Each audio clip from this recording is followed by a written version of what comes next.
Bus ಹೋಗ್ತಾ ಇದ್ದೆ ನಾನು. One way one 3 hours.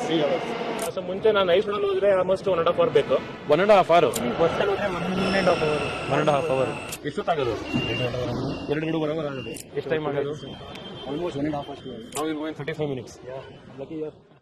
ನಮಸ್ಕಾರ. ಸುಮಾರು 1 ತಿಂಗಳ ಹಿಂದೆ ಇದೇ ಮೆಟ್ರೋ ಸ್ಟೇಷನ್ ಹೊರಗಡೆ ನಿಂತು ಇದೇ ಜಾಗದಲ್ಲಿ ಯೆಲ್ಲೋ ಲೈನ್ ಅನ್ನ ಆಗಸ್ಟ್ 15 ಒಳಗಡೆ ಓಪನ್ ಮಾಡಿಸಲೇಬೇಕು ಅನ್ನುವಂತ ಸಂಕಲ್ಪ ಮಾಡಿದ್ವಿ. ನಿನ್ನೆ ಮಾನ್ಯ ಪ್ರಧಾನಮಂತ್ರಿಗಳು ಬಂದ್ರು, ಯೆಲ್ಲೋ ಲೈನ್ ಓಪನ್ ಮಾಡಿದ್ದಾರೆ. ನಾನು ಬೆಳಗ್ಗೆ ಈ ಲೈನ್ ಅಲ್ಲಿ ಬೊಮ್ಮಸಂದ್ರ ತನಕ ಹೋಗಿ ವಾಪಸ್ ಬಂದೆ. ಸಾವಿರಾರು ಜನ ಇದರಲ್ಲಿ ಆಗ್ಲೇ ಟ್ರಾವೆಲ್ ಮಾಡ್ತಾ ಇದ್ದಾರೆ. ಜನ ಬಹಳ ಖುಷಿಲಿದ್ದಾರೆ.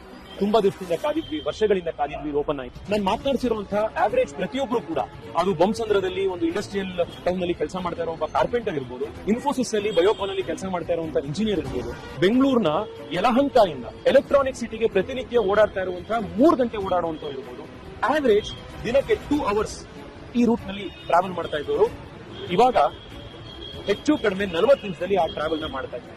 1 ಗಂಟೆ 1.5 ಗಂಟೆ ಅವರಿಗೆ ಟೈಮ್ ಸೇವ್ ಆಗಿದೆ. ಈ ಸೇವ್ ಆಗ್ತಾ ಇರೋ ಟೈಮ್ ನಲ್ಲಿ ಏನ್ ಮಾಡ್ತೀರಾ ಅಂತ ಹೆಚ್ಚು ಕೆಲಸ ಮಾಡಬಹುದು, ಪ್ರೊಡಕ್ಟಿವಿಟಿ ಜಾಸ್ತಿ ಆಗುತ್ತೆ. ಮಳೆಯಲ್ಲಿ 1 ಗಂಟೆ ಸಿಕ್ಕಾಕೊಳ್ತಿದ್ವಿ ಸರ್, ಈಗ ಮೆಟ್ರೋಲಿ ಬರೋದ್ರಿಂದ ಕಂಫರ್ಟಬಲ್ ಆಗಿ ಮನೆ ತಲುಪಬಹುದು. It is more comfortable. ಇನ್ನೊಬ್ರು ಒಂದು ಮಗು ಹಿಡ್ಕೊಂಡಿದ್ದವ್ರಿಗೆ ಕೇಳಿದೆ, ನಿಮಗೆ ಸಿಗ್ತಾ ಇರೋ ಅಡಿಷನಲ್ 1 hour ಅಲ್ಲಿ ಏನ್ ಮಾಡ್ತೀರಾ ಅಂತ. ಮಗು ಜೊತೆ ಫ್ಯಾಮಿಲಿ ಟೈಮ್ ಕಳಿಬಹುದು ಅಂತ. Public transport guarantees quality of life. ಸರ್ಕಾರ ಹೆಚ್ಚು double decker flyover, tunnel road, ಮತ್ತೆ ಫ್ಲೈಓವರ್ ಇದ್ರ ಮೇಲೆ ದುಡ್ಡು ಖರ್ಚು ಮಾಡೋದ್ರ ಬದಲು ಪ್ರತಿ 1 ರೂಪಾಯಿಯನ್ನು ಕೂಡ efficient dedicated bus transit lanes ಗಳು, ಬೆಂಗಳೂರಿಗೆ ಟ್ರಾಮ್ ಸರ್ವಿಸ್ ಲೇನ್ಗಳು, ಲಾಸ್ಟ್ ಮೈಲ್ ಫಸ್ಟ್ ಮೈಲ್ ಗೆ ಕನೆಕ್ಟಿವಿಟಿ ಬೇಕಾಗಿರುವಂತಹ ಸ್ಮಾಲ್ ಸ್ಕೇಲ್ ಬಸ್ಸಸ್ಗಳು, ಮತ್ತೆ ನಾವಿರೋ ಜಾಗದಿಂದ 800-1 ಕಿಲೋಮೀಟರ್ ಒಳಗಡೆ ಸಿಗುವಂತಹ ಮೆಟ್ರೋ ಸ್ಟೇಷನ್ಗಳು.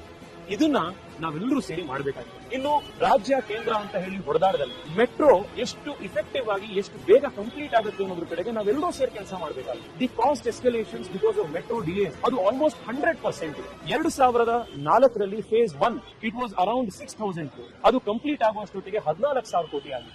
ಫೇಸ್ 2 2014 ಅಲ್ಲಿ ಇನಿಷಿಯಲ್ ಕಾಸ್ಟ್ 20,000 crores, ಕಂಪ್ಲೀಟ್ ಆಗುವಷ್ಟೊತ್ತಿಗೆ 40,000 ಕೋಟಿ ಆಗಿದೆ. ಇದು ಯಾರು ದುಡ್ಡು? These are questions that we must ask.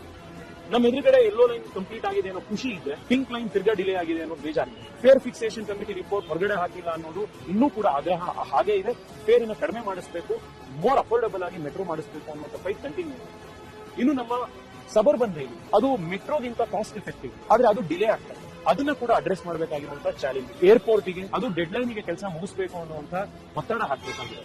Face 3 ನಿನ್ನೆ ಶಂಕುಸ್ಥಾಪನೆ ಆಗಿದೆ, ಬಟ್ ಆ ಕೆಲಸ ಆದಷ್ಟು ಬೇಗ ಕಂಪ್ಲೀಟ್ ಮಾಡಬೇಕಾಗಿದೆ, ಶುರು ಮಾಡಿಸಬೇಕಾಗಿದೆ.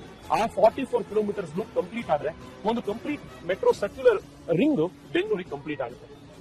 ನಮ್ಮ ಏನ್ ಇರಬೇಕಾಗಿರೋದು ಇಷ್ಟೇನೆ, ಬೆಂಗಳೂರಿನ ನೀವು ಯಾವ ಭಾಗದಿಂದ ನೀವು ನಿಮ್ಮ ಮನೆ ಹತ್ರದಿಂದ ಹೊರಗಡೆಯಿಂದ ನೀವು ಎಲ್ಲಿ ನಿಂತಿರ್ತೀರಾ ಆ ಜಾಗದಿಂದ ವಿಥಿನ್ 1 ಕಿಲೋಮೀಟರ್ ನಿಮಗೆ ಒಂದು ಮೆಟ್ರೋ ಸ್ಟೇಷನ್ ಸಿಗಬೇಕು.